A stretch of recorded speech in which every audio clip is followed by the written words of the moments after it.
Assalamualaikum warahmatullahi wabarakatuh. Selamat datang kembali di channel Kala. Dan tentu masih bersama saya, Yoga Pratama. Sebuah channel yang akan menceritakan tentang kisah-kisah misteri yang akan membuat Anda cukup untuk bergidik ngeri.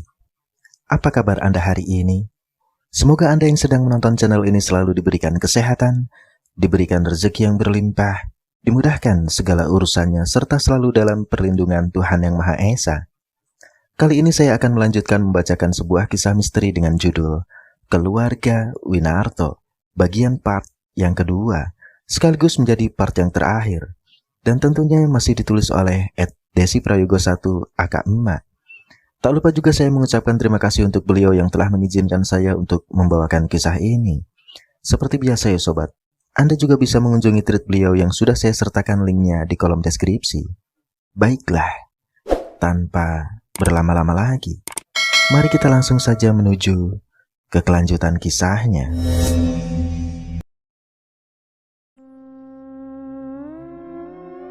Paket itu selalu diantar oleh seorang pria misterius yang sampai detik ini belum berhasil terungkap identitasnya. Kenapa aku lebih memilih membahas Akmal? Karena cerita Akmal ini paling tragis dari yang lainnya. Akmal adalah seorang anak remaja berusia 13 tahun yang hidup di jalanan bersama kakeknya. Setiap pagi sampai sore Akmal dan kakeknya akan berkeliling dari satu gang ke gang yang lain guna mencari botol bekas. Nantinya botol-botol tersebut akan dijual kembali ke pengepul. Kalau sore sampai malam, Akmal dan sang kakek akan singgah di sebuah emperan toko yang sudah tutup.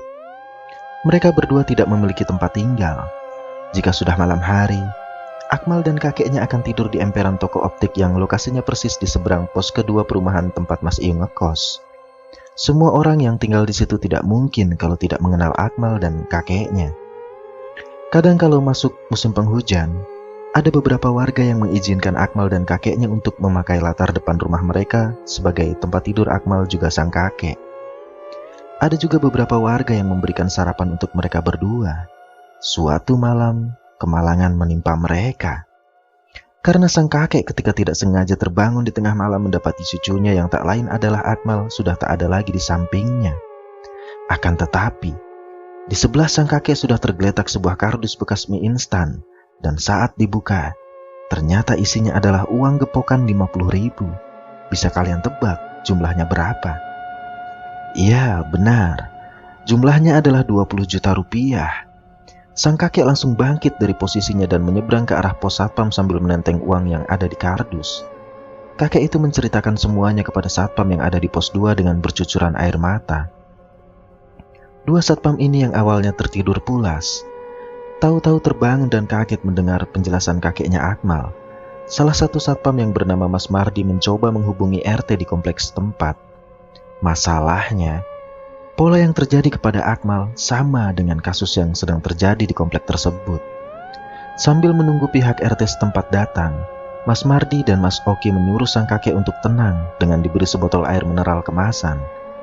Tak berselang lama Pak RT dan beberapa warga sekitar datang menghampiri pos 2. Mereka semua merasa percaya nggak percaya dengan apa yang dialami oleh kakek malang ini. Semuanya berinisiatif untuk pergi kantor polisi dengan membawa bukti dan juga kakeknya Akmal.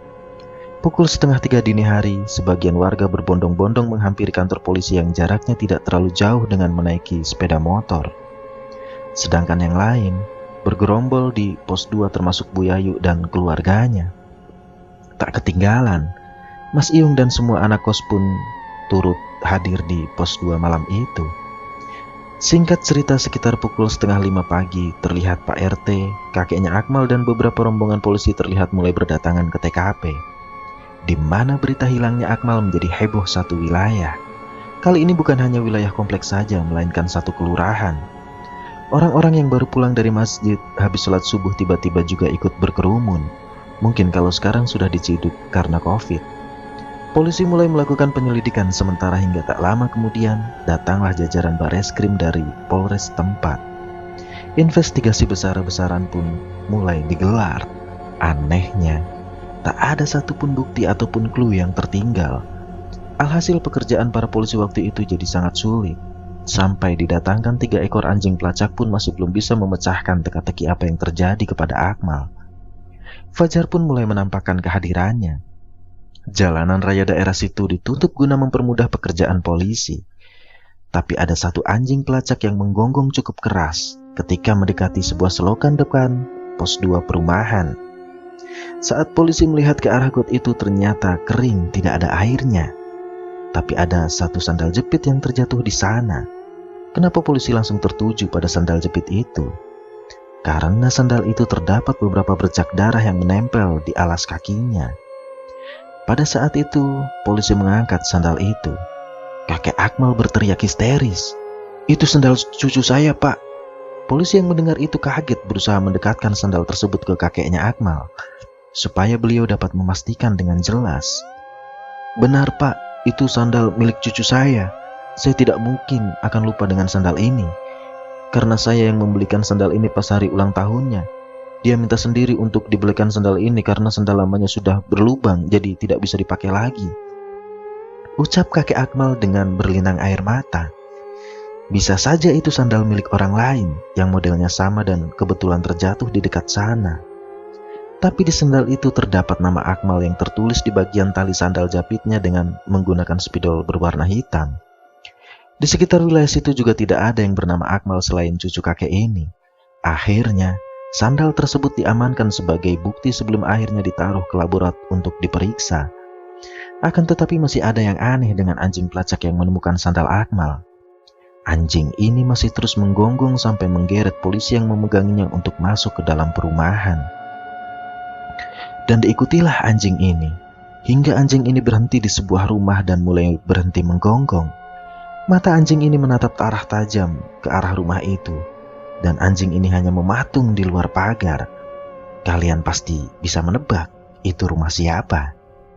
Ya, itu adalah rumah kediaman keluarga Winarto. Insting anjing itu kan sangat kuat. Pasti polisi merasa ada yang aneh kalau anjingnya sudah seperti ini. Kata polisi yang memegangi anjing itu melihat bahwa anjingnya justru kelihatan ketakutan sambil menatap rumah itu. Akhirnya, polisi mencari tahu pemilik rumah tersebut dan ada beberapa polisi yang mencoba memanggil dari arah luar pagar. Sepertinya tidak mendapat respon apa-apa dari keluarga Pak Winarto. Padahal, warga bilang kalau mereka belum melihat satupun anggota keluarga Winarto keluar rumah. Otomatis harusnya mereka masih ada di dalam rumah. Dari situ Mas Iyung tidak mengikuti alurnya karena dia harus bersiap-siap untuk berangkat kerja. Singkat waktu saat Mas Iyung pulang kerja, ternyata di depan rumah Pak Winarto ini masih ramai orang. Ada beberapa warga orang yang bahkan terlihat menangis histeris. Mas Iyung yang penasaran iseng coba bertanya ke Bu Yayu. Siapa tahu beliau punya jawabannya. Benar saja, Bu Yayu sedari tadi pagi tidak melepaskan berita ini. Beliau terlihat memantau segala alurnya seakurat mungkin. Kata Bu Yayu, tak berselang lama setelah kepergian Mas Iyung bekerja, berita mencenangkan pun dimulai. Karena tidak mendapat respon dari keluarga Pak Winarto, akhirnya para polisi mencari tahu data-data keluarga tersebut melalui RT dan kelurahan setempat. Kalian tahu part yang paling membagongkan apa? Ternyata keluarga Pak Winarto 1 bulan sebelumnya, which is itu adalah tanggal di mana Pak Winarto dan keluarga berpamitan untuk pergi mengunjungi ibunya Bu Lina, meninggal dunia dalam sebuah tragedi kecelakaan kereta api. Mobil yang dikendarai Pak Winarto ditabrak sebuah kereta api dengan kecepatan ekspres ketika melewati lintasan rel kereta api yang tidak berpenjaga. Semua keluarganya sudah meninggal dunia di dalam mobil, tapi yang ditemukan saat itu hanyalah Pak Winarto, Bu Lina, dan Rianti. Bahkan polisi tidak tahu kalau Pak Winarto memiliki anak laki-laki yang bernama Christian. Karena di data kakak yang diberikan oleh pihak keluarga saat dikonfirmasi oleh kepolisian yang mengabarkan jika Pak Winarto dan keluarganya meninggal karena kecelakaan, membawa sebuah dokumen kakak yang tertulis kalau anak Pak Winarto dan Bu Lina hanyalah Rianti. Lantas Christian anak siapa? Polisi berkali-kali mencoba mencocokkan data yang ada pada mereka dengan data yang ada dipegang kelurahan setempat. Semuanya sama, hanya di bagian Christian yang berbeda. Bahkan data kakak yang diberikan oleh pihak keluarga waktu itu baru saja dibuat ketika Pak Winarto dan keluarganya memutuskan untuk pindah ke kota ini. Polisi juga mendengar kesaksian semua warga yang menyaksikan sambil bersumpah Kalau 2 minggu setelah kepergian Pak Winarto waktu itu, mereka semua sudah kembali ke rumah itu tanpa luka apapun. Semua orang bersaksi kalau Pak Winarto dan keluarganya masih hidup. Memang kepribadian mereka jadi berubah, tapi mereka benar-benar seperti masih hidup. Pihak polisi pun juga tak kalah berusaha meyakinkan kalau data yang mereka pegang benar-benar akurat. Sampai-sampai polisi menghubungi pihak keluarga Pak Winarto maupun pihak keluarga Bu Lina untuk datang ke perumahan tersebut guna mencari bukti otentik tentang meninggalnya keluarga Winarto. Benar saja, kedua belah pihak keluarga tersebut datang di sore hari, di mana masing-masing keluarga benar-benar bersaksi kalau Pak Winarto, Bu Lina, dan Rianti sudah meninggal dunia 1 bulan yang lalu. Mereka semua juga bersaksi kalau Rianti adalah anak sematawayang Pak Winarto dan Bu Lina. Bahkan, tidak ada satupun keluarga yang tahu kalau Pak Winarto beserta keluarga kecilnya membeli rumah di wilayah itu. Apalagi membahas anak laki-laki yang bernama Christian. Jangankan Mas Iyung, semua warga yang mendengarkan hal itu rasanya seperti disambar petir di siang bolong. Merasa ada yang janggal. Akhirnya pihak kepolisian setempat meminta izin kepada kedua belah pihak keluarga untuk melakukan penggeledahan ke dalam rumah mewah milik keluarga Winarto. Setelah mendapat izin, polisi mulai masuk ke dalam. Selain polisi, beberapa pihak aparat setempat juga turut masuk, termasuk suami Bu Yayu, karena beliau adalah ketua RW setempat. Semua orang yang masuk bersaksi, mereka melihat sebuah tubuh anak laki-laki yang ditemukan sudah membusuk di atas sebuah meja semacam altar. Beberapa orang termasuk suami Bu Yayu masih dapat mengenali identitas anak laki-laki itu. Karena anak itu adalah Christian. Perut Christian ditusuk dengan sebuah pisau yang berbentuk aneh. Lalu tubuhnya diletakkan di atas meja yang seperti altar pemujaan. Dan meja itu diberi alas sebuah kain yang bergambarkan pentagram. Serta ada simbol kepala kambing di tengahnya. Buat kalian yang belum mengerti apa itu pentagram, seperti biasa aku akan sertakan sedikit artikel penjelasannya, dan selebihnya kalian bisa search sendiri di Google. Jadi pentagram adalah sebuah lambang berbentuk bintang berujung lancip 5 yang digambar dengan 5 garis lurus. Kata pentagram sendiri berasal dari bahasa Yunani yang bermakna bergaris 5 atau 5 garis. Jika mengamati dari bentukan jasad anak ini, polisi memperkirakan anak ini telah dibunuh sebelum keluarga Winarto memutuskan untuk meninggalkan rumah pada waktu itu. Lalu jasad anak ini dibiarkan membusuk dengan sendiri di rumah itu. Polisi bertanya, kenapa warga sekitar membiarkan orang aneh hidup di tengah-tengah mereka?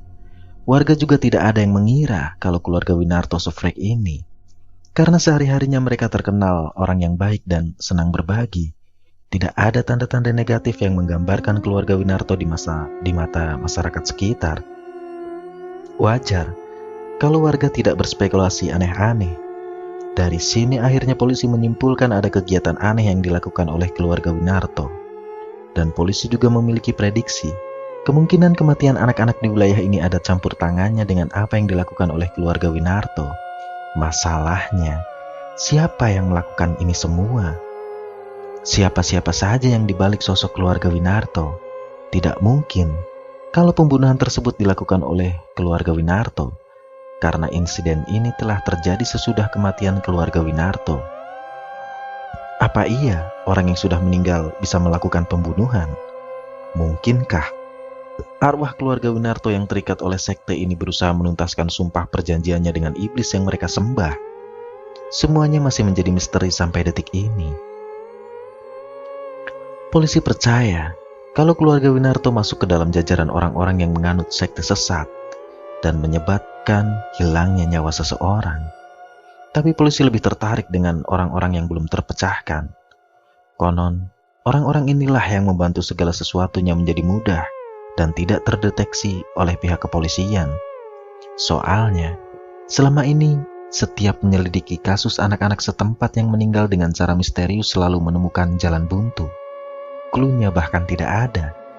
Baru ada juga saat hilangnya Akmal.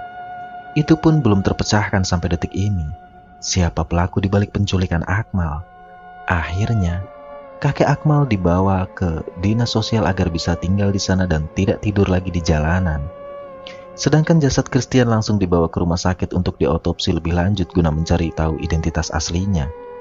Mind-blowingnya, data Christian tidak pernah tercatat resmi oleh negara. Seakan-akan Christian tidak pernah terlahir di dunia.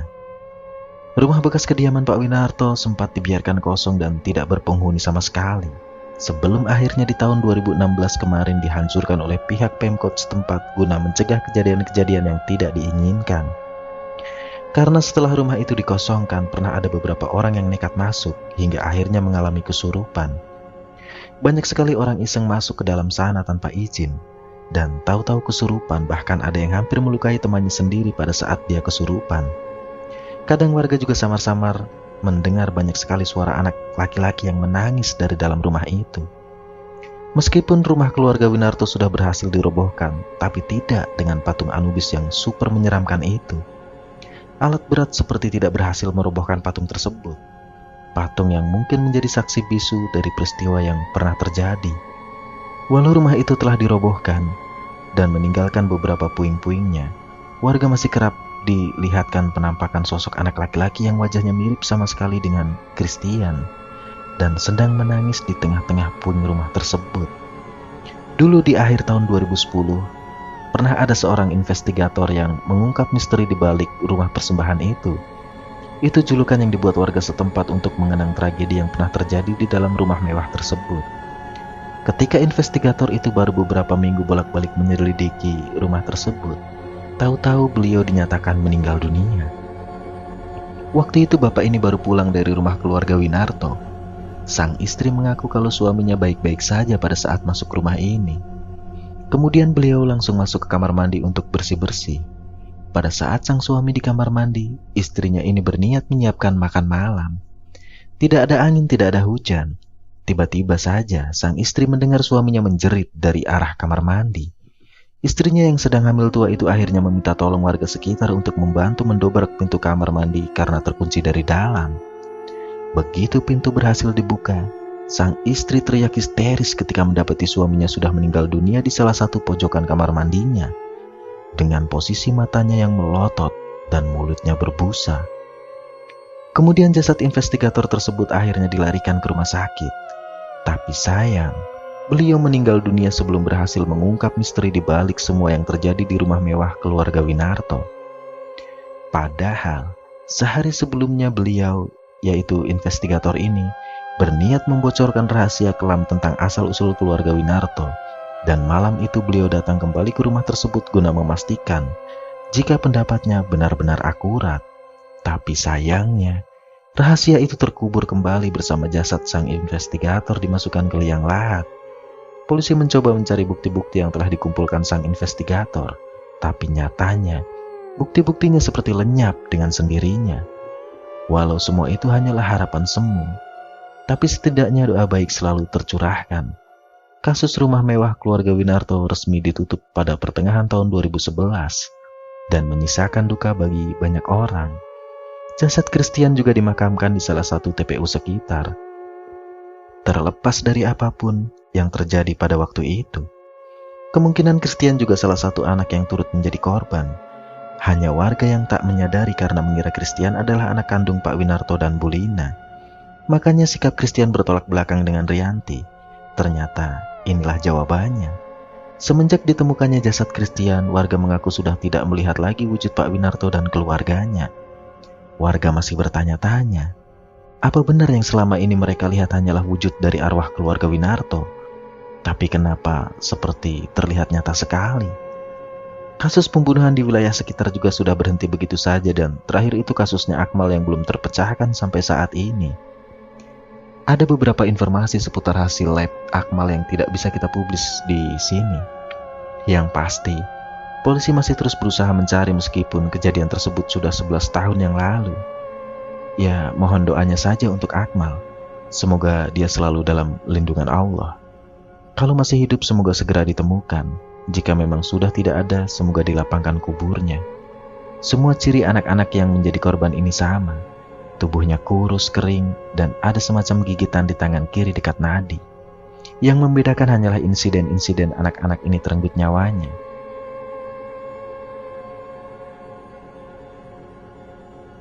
Dan cerita pun harus selesai sampai di sini ya sobat. Nantikan kisah-kisah misteri lainnya hanya di channel Kala. Silahkan tinggalkan komentar kalian dan jangan lupa klik like, share, dan subscribe sebagai bentuk dukungan kalian agar channel ini lebih berkembang lagi. Akhir kalam, wassalamualaikum warahmatullahi wabarakatuh. Saya Yoga Pratama, undur diri. Sampai jumpa kembali di kisah-kisah berikutnya.